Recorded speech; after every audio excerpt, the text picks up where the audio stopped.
আসসালামু আলাইকুম। আহ, আপনার কোথায় সমস্যা হয় বলেন তো আমাদেরকে একটু। মানে এই যে এই জায়গায় সমস্যা এই জায়গায় কি হয় এখানে?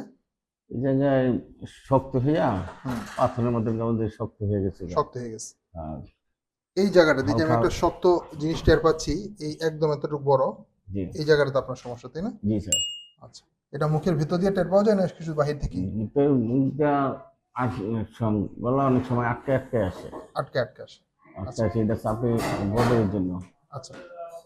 ওনার এই জায়গাটাতে আমরা হাত দিলে স্পষ্ট বুঝতে পারছি এখানে একটা বেশ বড় শক্ত একটা জিনিস আছে এখানে। মূলত থেকে আমাদের চোয়ালের এই হাড়ের এই বরাবর আমাদের সাবমেন্ডিবুলার গ্ল্যান্ড থেকে বা একটা লালা গ্রন্থি, সেই লালা গ্রন্থিটা ফুলে ইনফ্লামেশন হয়ে ওনার একটা ফুলে শক্ত হয়ে গেছে। কতদিন হলো এটা? আজকে স্যার 4 মাস, 4 থেকে 5 মাস হবে। 4 থেকে 5 মাস ধরে। আচ্ছা। ঠিক এই পাশে আরেকটা ছিল, যেটা আমরা 10 মাস আগে অপারেশন করা হয়েছে। তো দুই পাশে দুইটা থাকে, ওনার দুই পাশেরটাই ফুলে গেছে ধারাবাহিকভাবে। এখন এটা ফুলছে।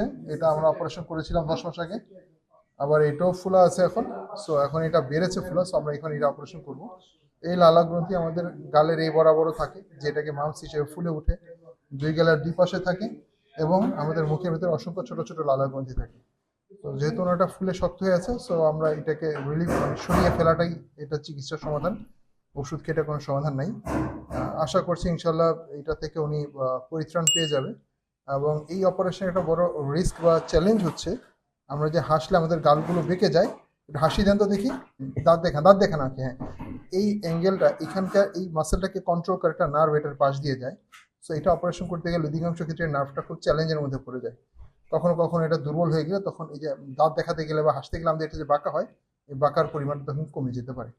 আমরা আশা করছি ইনশাল্লাহ সমস্যা হবে না। তারপর এটা একটা রিস্ক বা এটা একটা ঝুঁকি, এটা খেয়াল রাখতে হবে। ভালো থাকবেন সবাই। আমাদের সম্মানিত পেশেন্টের জন্য দোয়া করবেন। আসসালামু আলাইকুম।